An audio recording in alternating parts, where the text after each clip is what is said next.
Dance has been able to reach new heights due to the evolution of media and technology. Thanks to things like projection, video, and film, we've been able to see incredible layered performances that can come to life on stage like this. I'm going to walk you through a timeline of dance that is parallel with the evolution of media. From here, we will see how the two have combined to create some of the work I have seen and studied this semester. I'll start with Lucinda Child's Dance, then to George Balanchine's Who Cares, and finally to Hoffa Schechter's Light. After analyzing some of these pieces, we can begin to question, would these performances be successful or read the same without the use of media? Now, I'd like to preface this by saying that I am not unappreciative of dance by itself or without media or technology. I believe that all dance is art and all dance has importance, but in this video, I'm going to focus on how performances with the use of media and technology have really pushed the arts to new heights. Let's start here at the Centre National de Danse library, where during class I was able to see some archive pieces. One of these included a scrapbook by Lucinda Childs that included a lot of her pieces of inspiration and work, etc. when creating dance. There were a lot of film negatives, images, etc. that were all involved in her process. Unfortunately, I was not able to take photos of Child's archive at C&D, but here are some other images to give you a better understanding of exactly how this worked. Childs originally created this work in the 1970s, and dance was one of the first performances to combine dance and media on stage. She worked with composer Philip Glass and media projection specialist Sol LeWitt. The influential and iconic trio created a black and white film montage that at once reflected what was once happening on stage while adding another dimension to it. Like Glass, Childs found an astonishing number of ways to use the materials she allowed herself. In this original version, the dancers on stage were the same as the dancers that were being projected onto the back of the stage, but it was not a great success. It did not get rave reviews, and some people even said that there were eggs that were thrown onto the stage.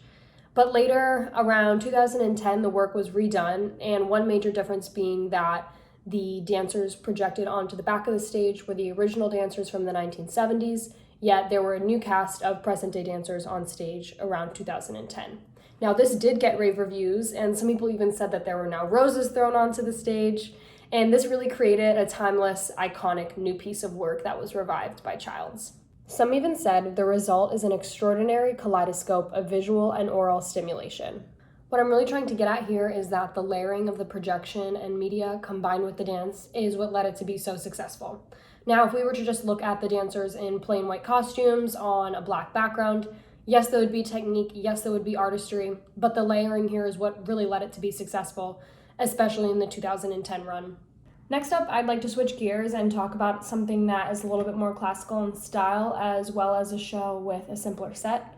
George Balanchine's Who Cares originally premiered in the 1970s as well, along Lucinda Child's Dance, so I think this is a really good point of contrast between the two. Balanchine collaborated with set designer Joe Malziner at New York City Ballet when the work was originally created, and the set has not really changed much since then. As I mentioned earlier, we did recently see Who Cares performed by the Royal Paris Ballet, and with this we saw that the set did differ slightly. Balanchine created this work to truly emulate the vibe of New York City. Without the classic look of the New York City skyline during sunset, the energy and atmosphere would not be the same. We even see the lights added into the windows of the building to add another dimension. Hypothetically, this is what the performance would look like without the media and set behind the dancers. Clearly not the same. Now let's take a look and a step further and imagine what the performance would look like if ramped up with a projection, for example, today in 2023. Perhaps something like this would be playing behind the dancers.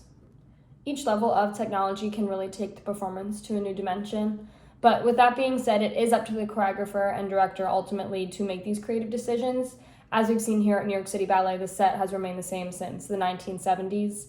Some works like this are simply timeless and don't really need to change much, even though technology is. The last performance and use of media I would like to talk about is Hoffa Schechter's Light, which was the first show we saw this semester at the Paris Philharmonic. This performance was one of my personal favorites throughout the semester, and I also think it's one of the best examples of what we call a layered performance. This performance includes everything from dancing, singing, acting, technology, props, media, and really so much more. Here are some examples from the show to give you a better idea of what this looks like.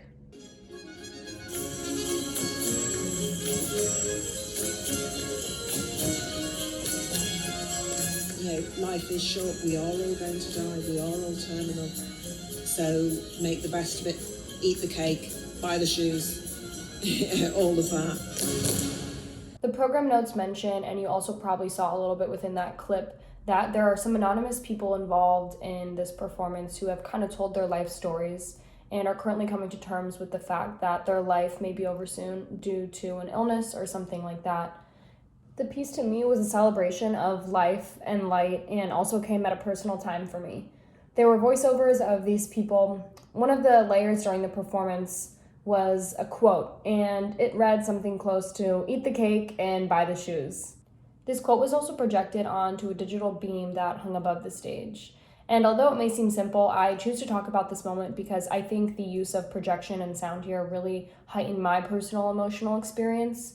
It was so genuine and raw, and I think a blunt choice in a way to put in front of the audience an example of how fragile our lives are. Another interesting fact that I believe ties in really well here is that half of the human brain is used to process and pick up visual information. So during the performance, I was sitting there and my brain was actively turning and processing the emotional aspect, but also the physical movement that was happening on stage. I think the key here is the multi-sensory performance, as I mentioned, with the multiple layers. The more senses used, the more the human will feel impacted by the performance and perhaps go home and think even more about what these different aspects meant, exactly like I did. Thanks to this incredible technology and more importantly, the artistry in this piece, we can see this incredible new dimension of a performance, and it was really something that I was obsessed with and stuck with me the whole entire semester. So that pretty much wraps up the content and experience that I've had here in Paris regarding dance and media. But I do think it's important to conclude this project with a question, and that is, where does dance and media go from here? Clearly, we've seen so much throughout this little timeline that I've built, but I think it's really exciting and important to see what we're going to see in the future. I think a lot of that lies in the hands of my generation. Personally, I'm super excited about dance and media. One of my personal favorite projects that I've worked on was a piece last semester where I took inspiration for choreography based on film images that I took over the summer.